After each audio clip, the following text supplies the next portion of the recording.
15절입니다. 제목은 부활의 주님을 만나라. Meet the resurrected Lord. 오늘 본문이 상당히 깁니다. 그래서 이 본문을 우리가 교독을 하실 텐데요. 녹음을 해야 되니까 여러분 교독하실 때도 제가 좀 같이 읽도록 하겠습니다.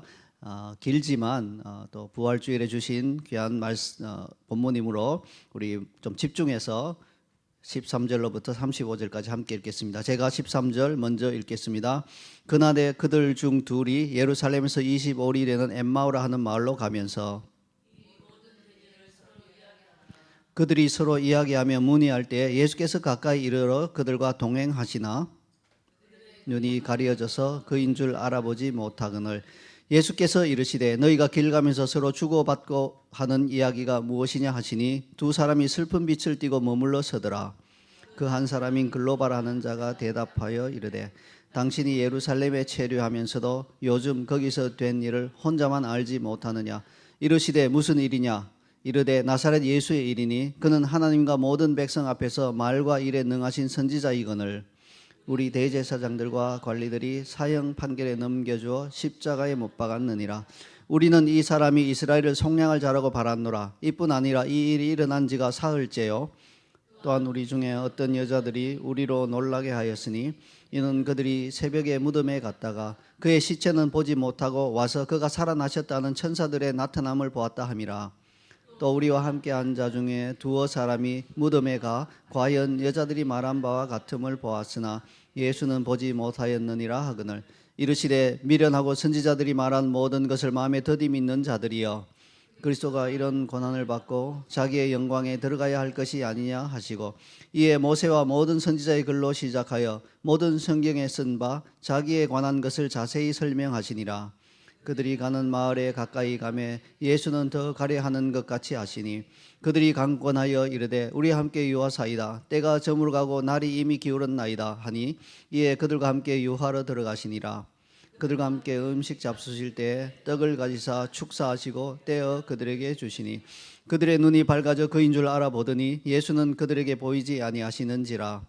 그들이 서로 말하되 길에서 우리에게 말씀하시고 우리에게 성경을 풀어주실 때 우리 속에서 마음이 뜨겁지 아니하더냐 하고 곧 그때로 일어나 예루살렘에 돌아가 보니 열한 제자 및 그들과 함께한 자들이 모여 있어 말하기를 주께서 과연 살아나시고 시몬에게 보이셨다 하는지라. 함께 읽겠습니다. 두 사람도 길에서 된 일과 예수께서 떡을 떼심으로 자기들에게 알려주신 것을 말하더라. 아멘. 할렐루야. 그리스도께서 부활하셨습니다. 네, 아멘도 좋지만 참으로 그분은 부활하셨습니다. 이렇게 대답해 주시면 더욱 그 부활의 기쁨이 우리 안에 충만할 걸로 믿습니다. 그분은 사망 권세를 깨고 나를 위해 부활하셨습니다. 무덤은 비었습니다. 그리고 더 중요한 것은 예수님의 부활은 2000년 전에 일어났던 하나의 역사적인 사건으로 그치지 않는다는 데 있습니다. 인류 역사 가운데 가장 중요한 사건 중에 하나인 이 그리스도의 부활은 그 부활 시점 이후에 오고 오는 세대에 걸쳐서 그리스도께서 참으로 하나님이심을 확증하는 그러한 사건이 되었고요. 그리고 이 부활은 믿는 이들에게는 영원한 소망의 근원이 되었습니다. 그래서 이 부활이 없다면 기독교도 없는 것이에요, 사실은.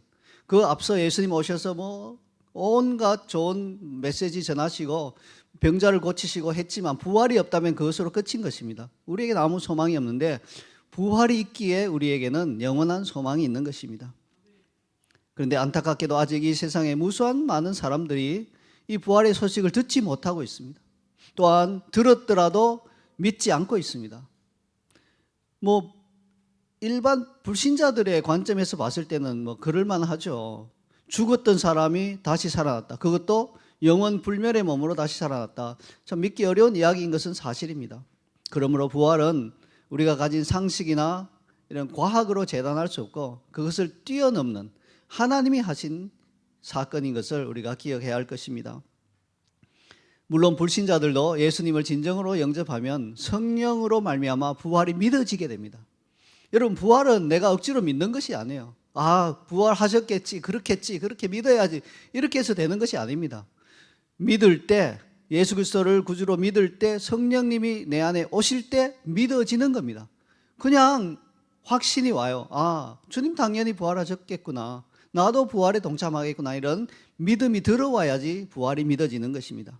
그런데 불신자들은 아직 그런 믿음이 없기 때문에 부활을 믿지 못한다 하더라도, 아니 그리스도의 제자들이라 하고 또 교회에 나오는 분들 가운데도 여전히 부활을 진정으로 믿지 못하는 분들이 있는 것은 어찌된 일일까요?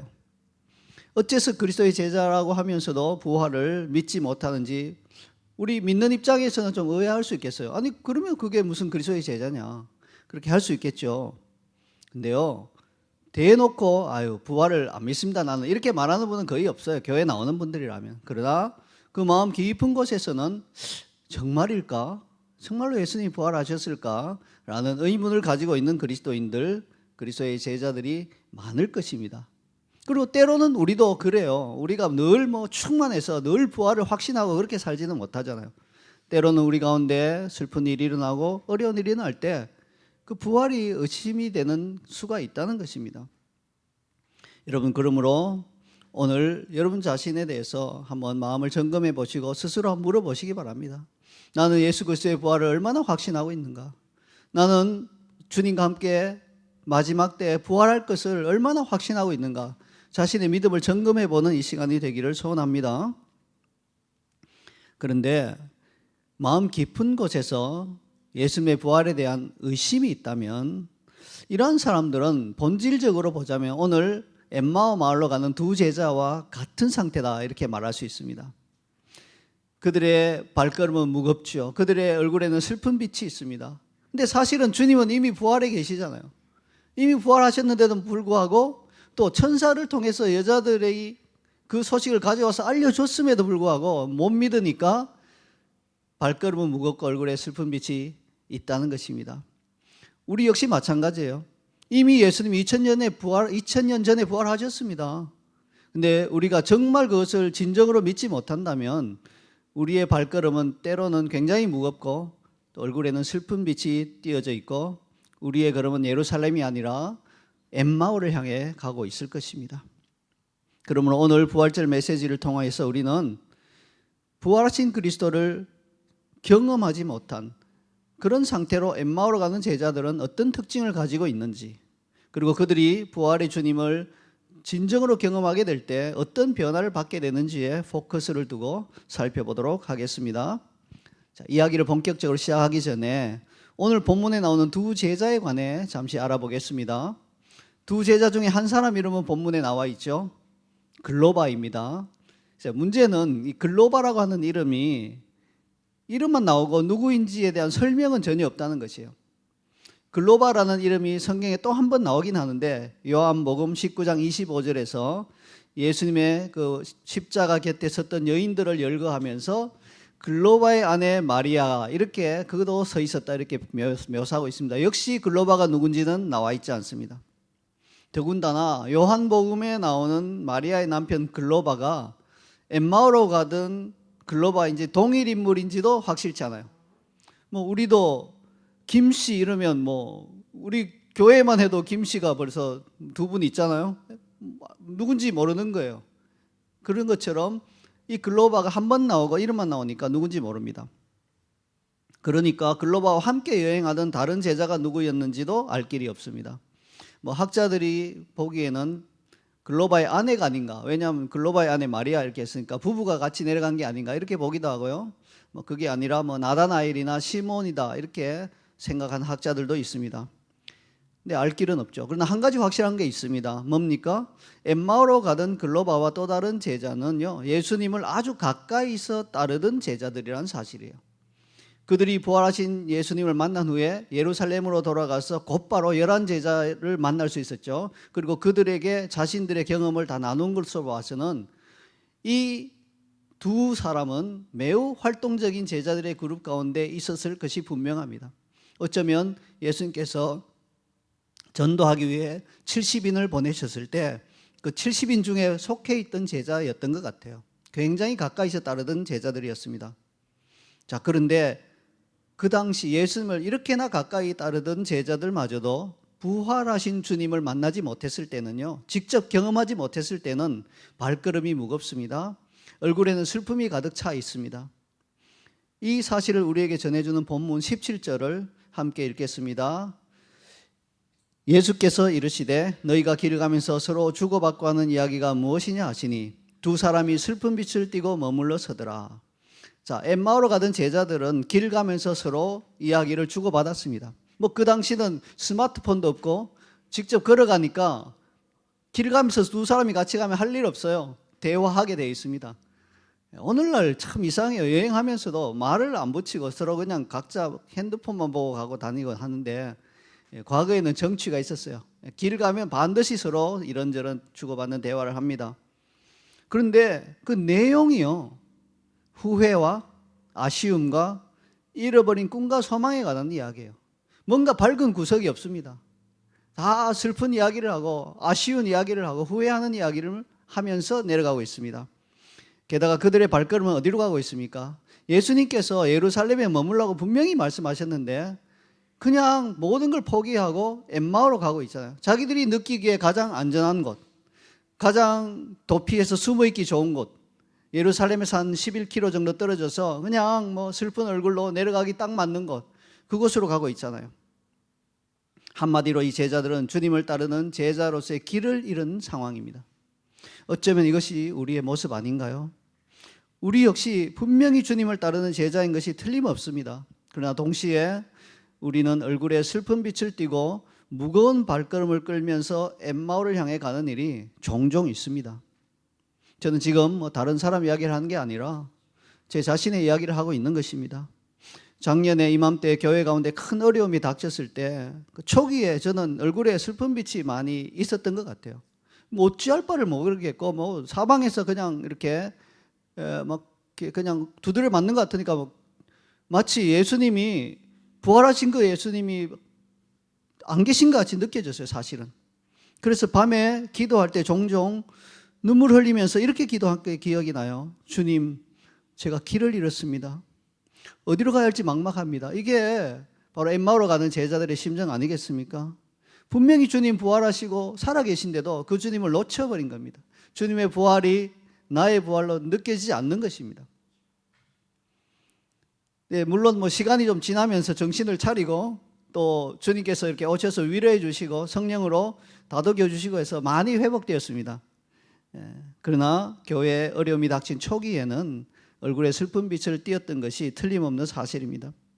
근데 이게 저 혼자만의 문제가 아니잖아요. 여러분도 그럴 때가 종종 있을 겁니다. 실제로 역사를 살펴봐도 역사 가운데 하나님의 놀라운 사명을 감당해낸 위대한 신앙의 인물들도 종종 이와 같은 낙심과 낭망에 시달렸던 것입니다. 종교개혁 시대에 그 종교개혁을 앞장서서 주장했던 그 사명을 감당했던 마르틴 루터, 굉장히 충실하게 그 사명을 감당했죠. 내주는 강한 성유하는 이 찬양을 부르면서 그 교황에 있는 그곳에 마귀가 득식을 하더라도 나는 주님의 힘을 믿고 가겠노라고 그렇게 갔던 그 마르틴 루터마저도 그 환난과 핍박과 고난이 왔을 때 그 마음 가운데 부활하신 주님을 잃어버리고 자기도 모르게 엠마오로 가는 그러한 제자가 되어서 얼굴에 슬픈 표정을 띠고 있던 때가 있었던 것입니다.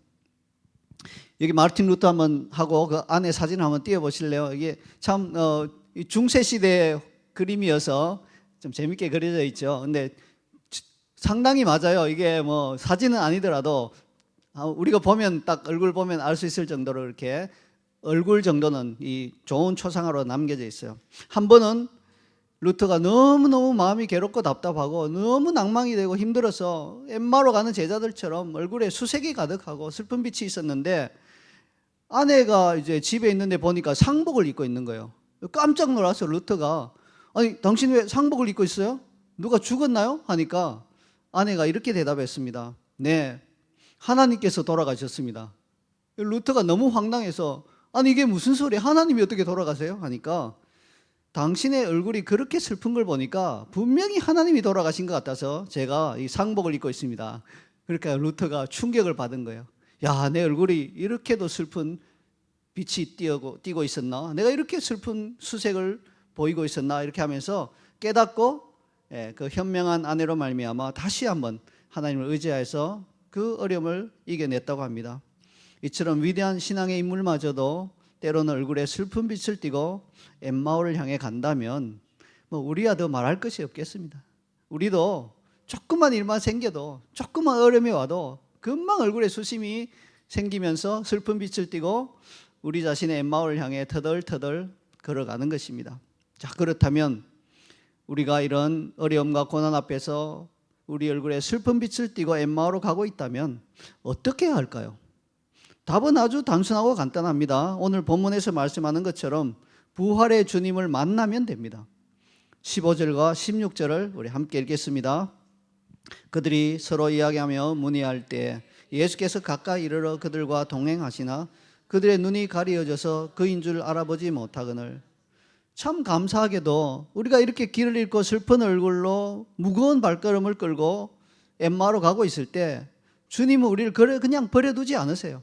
정말 우리가 주님의 제자고 그리스도의 제자이며 하나님의 자녀라면 반드시 주님은 영으로 우리에게 오시는 거예요. 다가오십니다. 근데 안타까운 상황은 뭐냐? 우리가 주님이 우리에게 가까이 오심을 잘 알아차리지 못한다는 데 있어요. 왜냐하면 우리 눈에 보이도록 주님이 찬란한 광채 가운데서 우리에게 오시는 일은 거의 없거든요. 굉장히 드문 사람들에게만 그런 일이 일어나고 대부분의 그리스도인들에게는 주님이 오시긴 오시는데 사람을 통해서, 환경을 통해서, 사건을 통해서 오시는 거예요. 그러니까 우리가 그걸 딱 캐치하면 좋은데 이 영적 분별력이 약해져 있고 더군다나 슬픔으로 마음이 잠식되어 있기 때문에 캐치가 잘 안 된다는 문제가 있습니다. 엠마오로 가는 제자들 역시 얼굴에 슬픔이 가득 차 있으니까 주님을 알아보지 못했죠. 어떤 학자들은 이렇게 설명해요. 부활하신 주님을 이들이 왜 못 알아봤을까? 아니 그렇게 가까이 따르던 주님을 왜 못 알아봤을까? 답은 여러 가지 있을 수 있겠어요. 주님의 모습이 좀 변화였다, 바뀌었다 할 수 있는데 근본 원인은 영적이에요. 저들의 마음에 슬픔이 가득 차 있기 때문에 주님을 못 알아보는 거예요. 부활하셨겠다는 상상을 못하기 때문에 못 알아보는 것이에요. 마치 낯선 나그네처럼 보였던 것입니다. 우리 역시 슬픔에 마음이 꽉 잠겨 있으면요, 주님이 가까이 오셔서 환경과 사람과 사건을 통해서 말씀하시지만, 위로하려고 하시지만, 책망하려고 하시지만, 권면하려고 하시지만 그걸 못 알아보는 거예요. 캐치를 못하는 겁니다. 여러분, 모래 위에 발자국이라고 하는 시를 한 번쯤은 들어보셨을 겁니다. 이 시는요, 자신의 인생에서 가장 슬프고 힘든 순간에 하나님께서 자신을 버리신 것 같다는 괴로운 심정에 시달리던 이 마가렛 피시백 파워즈라고 하는 여인이 어느 날 영감을 받아서 쓴 시예요. 이 시 내용은 우리가 잘 아는 것처럼 신이 어느 날 밤에 꿈을 꾸었는데 꿈속에서 자신의 인생 장면이 쫙 펼쳐진 거예요. 해변의 모래 위 밭에 발자국 2개가 쭉 찍혀 있는 거야. 꿈속이니까 이제 이게 영적인 꿈이다 보니까 즉시 알아차리죠. 아, 이것은 나와 주님의 발자국이구나. 금방 알아차렸죠. 근데 이상한 것이 자기 인생에서 가장 슬픈 그 시기에 발자국 하나가 뚝 끊어진 거예요. 한 발자국만 있는 그런 모습이었습니다. 그래서 왜 가장 힘들 때 나를 버려두셨나요, 주님? 그럴 수 있나요? 하고 말씀드리자 예수님께서 너의 가장 고통스러운 순간에 나는 너를 안고 걸어갔기 때문이다. 그래서 발자국이 하나밖에 없다는 그 굉장히 은혜되는 시죠. 그 시를 기록했다는 겁니다. 그런데요, 이 시인은 자신의 인생에서 가장 괴롭고 슬픈 시간이 주님이 자신과 함께 계셨다는 것을 언제 확신하게 되었을까요? 그 슬픔에 잠긴 시간을 몸부림치며 고통 가운데 이 시인 나름대로 엠마오를 향해 슬픈 얼굴로 가고 있을 때 어떻게 그의 신앙이 회복되었을까요? 여러분, 그 비하인드 스토리를 아시나요? 어느 날 말씀을 묵상하는 가운데 갑자기 확 영감이 와서 이렇게 시를 썼을까요? 그건 아니고요. 이 여인의 간증을 들어보면, 이 마가렛의 간증을 들어보면 그랬다고 합니다. 자기가 너무너무 고통스러웠지만 그래도 교회는 계속 나가서 성경 공부를 계속 참석했다고 합니다. 그러면서 조금씩 회복된 걸 느꼈는데 아직 갈 길이 멀었다고 느껴졌어요. 그런데 어느 날 성경 공부를 함께 하던 그 그룹이 이렇게 연극이라고 할까요? 그걸 보러 가게 됐대요. 그래서 함께 다 같이 큰 밴을 타고 연극장을 향해 갔는데 마침 비가 쏟아지더래요. 그러니까 연극을 보기 위해서 다 건물이죠. 시드니로 하면 오페라 하우스죠. 예, 그런데 이제 도착을 한 거예요. 극장 앞에. 이 마가렛이 내리려고 문을 열었는데 보니까 발 밑에 웅덩이가 크게 생겨 있는 거예요. 비로 인해서. 그래서 그냥 내리면 여러분 뭐 이렇게 서양에서는 연극 보러 가면 굉장히 잘 차려입고 가잖아요. 청바지 이렇게 안 가요. 쫓겨납니다. 그래서 격조 있는 연극은 정장을 하고 가는데 이게 뭐 정장도 버리고 신발도 다 버릴 것 같더래요. 그래서 막 주저주저 하고 있는데 갑자기 함께 성경 공부를 하던 형제가 문을 내리고 옆으로 돌아오더니 그 물 웅덩이도 아랑곳하지 않고 자신을 번쩍 안아서 극장 앞까지 데려가 주더랍니다. 물 웅덩이를 건너가서. 거기서 그는 굉장한 영감을 받았대요. 아, 주님이 바로 나를 이렇게 하시는구나. 내가 가장 어려울 때, 내가 어찌할 바를 몰라서 당황하고 있을 때 주님이 이 형제처럼 나를 안고 그 목적지까지 데려가 주시는구나. 그걸 깨닫고는 그 시를 지은 겁니다. 그러니까 그 시가 이 여인의 어떤 책상 위에서 나온 시가 아니고 인생의 경험에서 나온 시다 보니까 많은 사람들에게 굉장히 많은 영감을 주고 은혜를 회복시켜주는 놀라운 그런 하나님의 도구로 쓰임받지 않았습니까? 그래서 저는 이 이야기를 접하면서 한 가지 궁금증이 생겼어요. 아, 이 여인이 정말 그 형제와 나중에 어떻게 되었을까? 혹시 결혼하지 않을까? 뭐 이런 궁금증이 생겼는데 그 이후에는 뭐 소식은 모르겠더라고요. 여러분 보세요. 이것이 바로 주님이 우리에게 다가오시는 방식입니다. 아주 특별한 경우가 아니라면 그분은 직접 나타나지 않으세요. 환경을 통해, 사람을 통해서, 사건을 통해서 말씀하십니다. 그래서 때로는 책망하시기도 하고 또 많은 경우 위로해 주시기도 하고 또 경고하시기도 하고 권면하시기도 하고 주님의 일을 하시는 거예요. 우리가 그걸 못 알아보는 거예요. 캐치가 안 되는 거예요. 너무 슬픔에 잠겨서. 그러나 이 마가렛 그 여인이 잘한 게 뭡니까? 교회에서 성경 공부하면서 버티고 있으니까 이게 그래도 분별이 되는 거예요. 뒤에 말씀드리겠지만 이게 굉장히 중요합니다.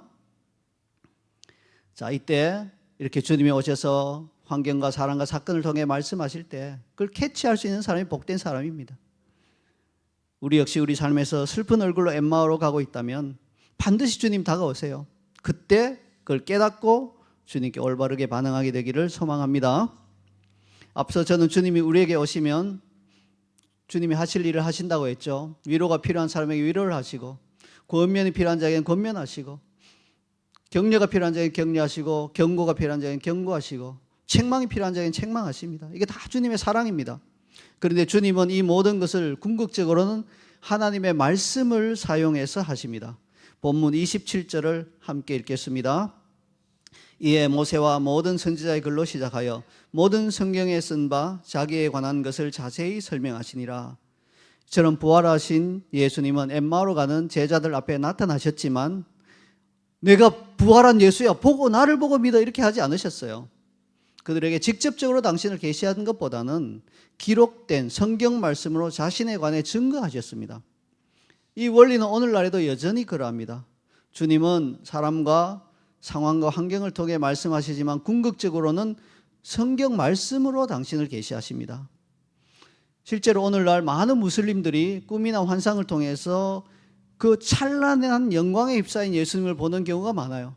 뭐 라마단 기간에 라마단 기도를 통해서 그런 기도를 많이 쌓아놓았기 때문에 또 절대 그들에게는 복음이 전해질 기회가 없기 때문에 하나님께서 택한 백성을 구원하기 위하여서 꿈과 환상을 많이 사용하시는데 이러한 때에 예수님이 나타나셔서 나는 예수다, 나를 믿어라 그렇게 하시는 경우는 거의 드뭅니다. 저도 한 무슬림 자매를 만나봤는데 그 자매가 저에게 그렇게 고백하더래요. 자기가 꿈에서 찬란한 빛에 휩싸인 어떤 분을 만났는데 그분이 그렇게 이야기하시더래요. 나는 길이요 진리요 생명이니라. 나를 따르라. 그렇게 해서 너무너무 이게 이분이 누구지? 너무 생생하고 너무 현실 같은 꿈이니까 고민하고 있는데 어떻게 연결돼서 목사님과 연결됐는데 그분이 성경을 딱 펼쳐 보여주시는데 생전 처음으로 그 성경 안에 요한복음에서 나는 길이요 진리요 생명이라. 그 말씀을 보고는 그분이 예수님이었구나 하고 알아듣고 그 자리에서 바로 예수님을 영접했다고. 저한테 그 시드니에 사는 자매예요. 간증하는 무슬림 자매가 간증한 것 제가 들어본 적이 있습니다. 이렇게 예수님께서 하시는 이유는 뭡니까? 우리가 가진 믿음의 기초가 말씀이어야 하기 때문에 그래요. 그냥 어떤 분이 나타나서 나는 예수다고 막 따라가. 이게 기독교적인 진리가 아닙니다. 길과 진리와 생명 되신 그분을 따라가는 거예요. 이 말씀을 근거로 우리가 믿음을 가져야 하기 때문에 말씀을 풀어서 우리에게 말씀의 근거와 믿음을 가지게 해주신다는 겁니다. 자, 그렇지만 우리는 언제나 말씀에 굳게 선 믿음을 가지지 못할 때가 자주 있습니다. 특별히 우리 인생 가운데 고난과 슬픔의 터널을 통과할 때 더 그러하죠. 이때 우리 마음은 낙심이 되고 우리 얼굴은 슬픈 빛을 띠게 됩니다. 그런데 이러한 때에도 우리가 포기해서는 안 되는 두 가지가 있습니다. 두 가지, 저는 이것을 생명줄이다 이렇게 표현하고 있는데요. 이 두 가지 생명줄을 붙들고 있어야 됩니다. 이걸 놓쳐버리면 굉장히 위험한 상태로 빠지게 됩니다. 자, 이 두 가지 생명줄은 뭡니까? 상황이 아무리 슬프고 어렵더라도 절대 놓치면 안 되는 두 가지 생명줄은 뭔가요? 그것은요, 사람에 대한 생명줄과 하나님께 대한 생명줄입니다. 먼저 사람에 대한 생명줄이 뭔지 살펴보겠습니다. 그것은 오늘 본문 28절과 29절에서 발견할 수 있습니다. 함께 읽겠습니다. 자, 그들이 가는 마을에 가까이 가매 예수는 더 가려 하는 것 같이 하시니 그들이 강권하여 이르되 우리와 함께 유하사이다. 때가 저물어 가고 날이 이미 기울었나이다 하니 이에 그들과 함께 유하러 들어가시니라. 네, 그렇습니다. 사람에 대한 생명줄은 나그네를 대접하는 것으로 대표되는 사람에 대한 사랑입니다. 그리스도의 제자가 인생에서 힘들고 슬픈 일을 만났을 때 사람에 대해서 어떻게 대하는가 하는 것이 그가 진정한 그리스도의 제자인지 혹은 잘못된 신앙을 가지고 있는 그리스도의 제자인지 구별할 수 있습니다. 오늘 본문에서 엠마오 마을로 가는 두 제자는 때가 저물어가고 날이 기울었을 때 이제 길에서 만난 낯선 나그네에게 자신들과 함께 유하자고 권했습니다. 호의를 베푼 거죠. 우리 원래 그런 룰이 있잖아요. 권사님 식사하러 가실래요? 한번 언제 식사하러 가실래요 하면 누가 돈 내죠?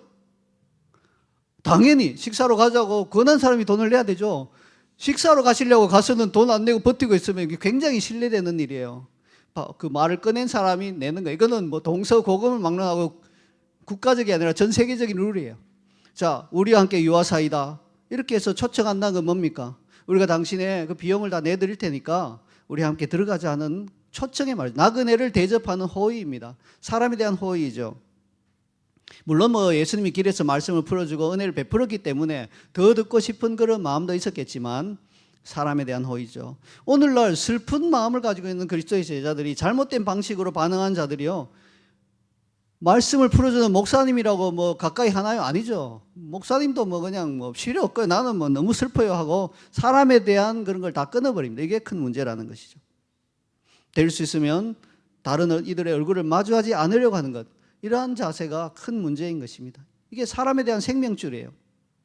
오늘날 많은 그리스도인들이 신앙생활 하는 가운데 힘든 일이나 슬픈 일, 특별히 시험에 든 그런 일이 있다면 대형교회로 다 옮겨가 버리죠.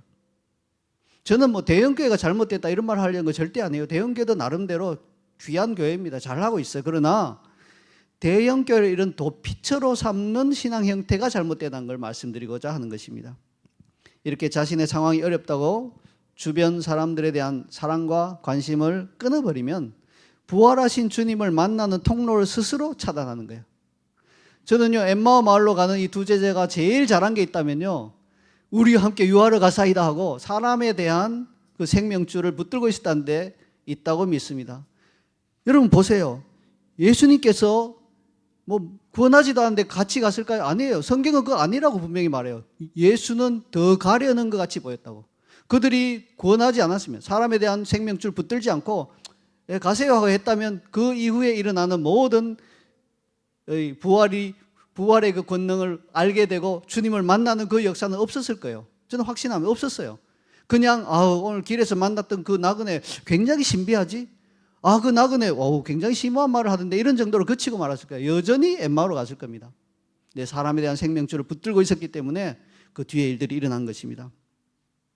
그러므로 우리 역시 아무리 슬프고 힘들더라도 그리스도 형제 자매와 또 낯선 이방인들에 대한 호의를 베푸는 이런 사람에 대한 사랑, 그 생명줄은 절대 놓아서는 안 됩니다.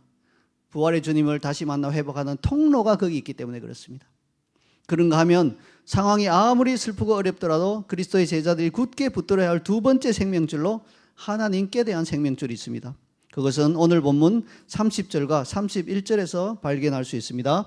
우리 함께 읽겠습니다. 그들과 함께 음식 잡수실 때 떡을 가지사 축사하시고 떼어 그들에게 주시니 그들의 눈이 밝아져 그인 줄 알아보더니 예수는 그들에게 보이지 아니하시는지라. 네, 그렇습니다.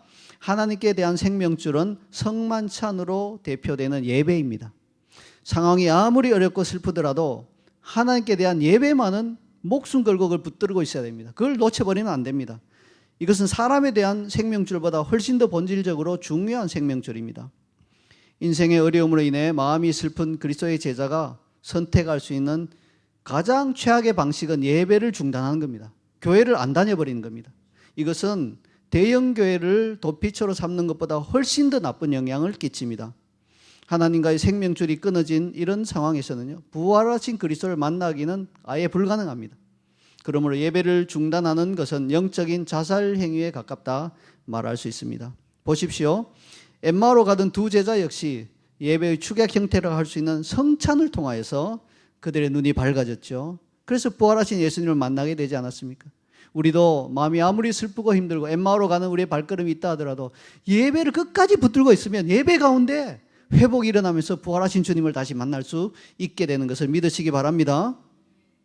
그래야만 회복에 대한 소망이 있습니다. 오늘 본문에서 흥미로운 점이 하나 있습니다. 두 제자들의 눈이 밝아져서 부활하신 예수님을 알아보는 그 순간 예수님은 갑자기 그들에게서 사라지고 보이지 아니하셨다는 것입니다. 자, 우리가 가진 일반적인 상식은 어떻습니까? 알아보는 순간 어떤 일이 일어나야 되죠? 어이구, 주님이셨군요. 그리스도셨군요. 어이구, 주님 손에 못자국 좀 만져볼까요? 아이고, 얼마나 힘드셨어요. 막 이렇게 막 얼싸안고 막 아니면 엎드려 절하면서 막 확인하고 이런 과정을 거쳐야 될 것 같은데 아니에요. 알아보기 전까지는 멀쩡히 그들과 떡을 떼고 대화도 하고 뭐 말씀도 다 풀어주고 하시던 주님이 알아보는 순간 싹 사라지셨어요. 이거 우리 인간적으로 생각하면 장난치시나? 이런 생각이 들 수 있어요. 이 성경을요, 얕게 보면 굉장히 인간적인 생각을 보면 이게 뭐 말이 안 되는 것 같아요. 왜 이러시나? 뭐 이거 숨바꼭질이야? 생각하는데 그게 아니에요. 뭡니까? 이게 무슨 뜻입니까? 이제는 제자들이 영적으로 온전히 회복돼서 더 이상 육신의 눈으로 부활하신 주님을 보아야 할 필요가 없어졌다는 거예요. 여러분, 부활하신 주님이 이 자리에 와야만 믿나요? 아니잖아요. 우리는 이미 그걸 확신하고 있기 때문에 안 보여도 그냥 믿잖아요. 그런 것처럼 이제는 그들은 부활하신 주님을 눈으로 봐야 될 상태, 그분으로부터 말씀을 듣고 회복되어야 할 그 상태는 이제는 벗어났다는 거예요. 회복되었다는 겁니다. 그러므로 주님은 다 되었으니까 사라지신 거예요. 이제 그들은 부활하신 주님의 증인으로 나아갈 준비가 되어 있는 것입니다. 이것이 바로 부활하신 주님을 진정으로 만난 그리스도의 제자들이 겪는 변화입니다. 그들은 부활의 증인이 되라는 사명을 회복하는 것입니다. 오늘 관련 본문을 보겠습니다. 조금 길지만 32절부터 35절까지 함께 읽겠습니다. 그들이 서로 말하되 길에서 우리에게 말씀하시고 우리에게 성경을 풀어주실 때 우리 속에서 마음이 뜨겁지 아니하더냐 하고 곧 그때로 일어나 예루살렘에 돌아가 보니 열한 제자 및 그들과 함께한 자들이 모여 있어 말하기를 주께서 과연 살아나시고 시몬에게 보이셨다 하는지라. 두 사람도 길에서 된 일과 예수께서 떡을 떼심으로 자기들에게 알려주신 것을 말하더라. 이 본문에서 우리는 예수님께서 그들에게 예루살렘으로 돌아가라고 구체적으로 명령하지 않으셨다는 점을 확인할 수 있죠. 네, 눈이 확 밝아졌을 때 그래 이제 회복되느냐? 그럼 너희들 예루살렘으로 빨리 돌아가. 이렇게 하지 않으시고 밝아지는 그 순간 그냥 아무 말도 없이 사라지셨어요. 그런데 그들은요, 우리가 예루살렘으로 돌아가야 되겠다 하는 사명감이 회복되는 역사가 일어난 거예요. 어떻게 이게 가능할까요? 예, 부활하신 주님을 만나면 잃어버렸던 사명감을 되찾게 되는 거예요. 회복하게 되는 것입니다. 이미 이 명령은 주어져 있잖아요. 예수님 십자가에 달리시기 전에 이미 내가 십자가에 죽으면 너희는 예루살렘에 모여 있어라. 이미 예수님께서 다 명령을 하고 가셨어요. 그러니까 다 알고 있는데도 엠마오로 지금 가는 거예요. 그런데 부활하신 그 주님을 만나자 사명이 회복되는 겁니다. 누가 시키지도 않았는데, 외부에서 말하지도 않았는데 내면에서 뜨거운 감동이 올라오면서 그 사명이 회복되면서 우리가 예루살렘으로 돌아가자, 그렇게 된다는 것입니다. 우리 역시 슬픔과 낙심에 빠져 있다면 우리에게 진작에 주셨던 그 명령과 사명을 잊어버리고 엠마오로 가고 있을 수도 있습니다. 이런 상태에서는요, 외부에서 누가 아무리 주님의 명령을 상기시켜줘도 돌이킬 힘이 없습니다. 자신의 사명을 다시 붙들 힘이 없어요. 그러나 부활하신 주님을 만나야만 말씀이 풀어지면서 그 사명이 회복되는 것입니다. 그러면 우리 속에서 마음이 뜨거워진 걸 느끼게 되고 사명이 회복되는 것입니다. 오늘은 부활주일입니다. 그러나 초대교회에서는요, 부활의 우물에서 길을 올릴 수 있는 은혜가 너무나 크기 때문에 단 하루의 부활을 모두 축하할 수 없다고 가르치고 있습니다. 그래서 부활 후에 50일간을 성 50일이라고 부르면서 그 기간 내내 부활의 우물이 열려 있어서 거기에서 흡족한 은혜를 받을 수 있다고 합니다. 저는 우리 자이언 CC의 모든 성도들이 이 성 50일의 기간 동안 부활하신 주님을 진정으로 만나 말씀으로 풀어지는 그분의 메시지를 통해 그 주님을 만나 우리의 모든 잃어버렸던 사명이 온전히 회복되기를 주님의 이름으로 축원하고 소망합니다. 아멘. 우리 한번 말씀을 보시면서 기도하십시다. 하나님, 그렇습니다. 제가 인생에서 어려운 일을 만났을 때마다 엠마오 마을로 가는 그 두 제자와 같은 그러한 자들이었습니다. 얼굴에 슬픈 빛을 띠고 발걸음은 무겁고 그렇게 갔습니다. 그러나 하나님, 그리스도 예수 부활하신 그분을 만나게 해주십시오. 이 부활절에 만나게 해주십시오. 성 50일 기간에 만나게 해주십시오. 그러므로 우리의 사명이 회복되게 해달라고 우리 한번 결단하며 기도하며 나가도록 하겠습니다. 주여, 주님 감사합니다. 부활하신 주님 감사합니다. 나를 위해 부활하신 그 주님이 주님 바로 승천하지 않으시고 낙심과 절망과 두려움 가운데 엠마오로 가는 나와 같은 자에게도 오셔서 주님 말씀하여 주시고 말씀으로 당신을 계시하여 주시니 감사합니다. 주님, 부활의 주님을 만나기를 소원합니다. 진정으로 만나기를 소원합니다. 하나님 예배 가운데 만나기를 소원합니다. 주님, 우리의 마음이 속에서 뜨거워지기를 소원합니다. 그래서 예루살렘으로 주님 명령하신 그곳으로 다른 사도와 제자들이 있는 그곳으로 돌아가서 부활의 증인이 되라는 그 사명을 감당할 수 있는 자로 이제는 우리가 이 땅을 살아가기를 소원합니다. 하나님, 죄송합니다. 우리가 엠마오로 마을로 가는 제자들이었습니다. 가까이 주님을 따른다고 하면서도 그 부활의 주님을 진정으로 만나지 못해요. 주님이 마치 돌아가신 것처럼, 돌아가시고 끝나버린 것처럼 그렇게 우리 인생의 어두움으로 가득 차서 얼굴에 슬픈 빛을 띠고 가고 있었습니다. 주님, 우리를 불쌍히 여겨주시옵소서. 주님, 우리를 불쌍히 여겨주시옵소서. 부활하신 그 주님을 만나는 놀라운 역사가 이 부활주일 가운데 또 성 50일 가운데 우리 사랑하는 자연 CC의 모든 성도들에게 있기를 간절히 원하고 소원합니다. 오 주님 감사합니다. 주님 홀로 영광 받아 주시옵소서. 주님 영광 받아 주시옵소서. 나를 위해 부활하신 주님을 찬양합니다. 주님 오시옵소서. 우리에게 와주시옵소서. 영적으로 죽어있고 나태하고 엠마오를 향해 슬픈 빛을 띠고 가는 우리에게 나타나 주시옵소서. 그래서 말씀으로 풀어주시옵소서. 사람에 대한 사랑과 하나님께 대한 예배를 그 생명줄로 알고 붙들고 있는 우리에게 오셔서 회복시켜 주시옵소서. 친히 떡을 떼어 주셔서 그 떡을 말씀을 받아 먹을 때 우리 심령이 속에서 뜨거워지며 부활하신 주님을 알아볼 수 있는 영적인 눈이 띄어지게 하여 주시옵소서. 그래서 우리의 사명이 회복되고 예루살렘으로 다시 돌아가서 주님이 먼저 맡겨주신 그 사명대로 부활의 증인으로 이 땅을 힘있게 살아가는 그러한 제자들 다 될 수 있도록 주님 축복하여 주시옵소서. 그렇게 우리를 이끄시는 성령님께 감사드리며 예수 그리스도의 이름으로 기도하옵나이다. 아멘. 우리 찬양하겠습니다. 시온의 영광.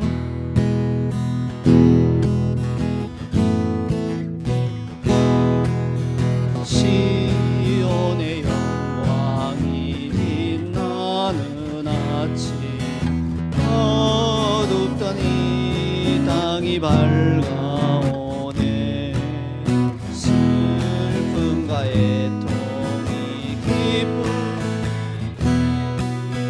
시온의 영광이 비춰오는 땅들아 바다야 많은 섬들아 찬양을 주님께 드리어라.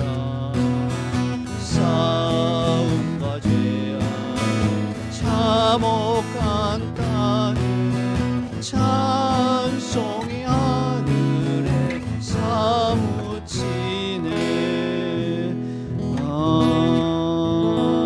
아멘. 지금은 우리 구주 예수 그리스도의 은혜와 하나님의 극진하신 사랑과 성령의 감동감과 충만 교통하심이 부활하신 주님을 진정으로 만나고 우리의 사명이 회복되기를 소원하며 이 시간 머리를 숙인 사랑하는 자이언 CC 모든 성도와 주를 사랑한 모든 이들 위해 이제로부터 영원토록 함께 있을지어다.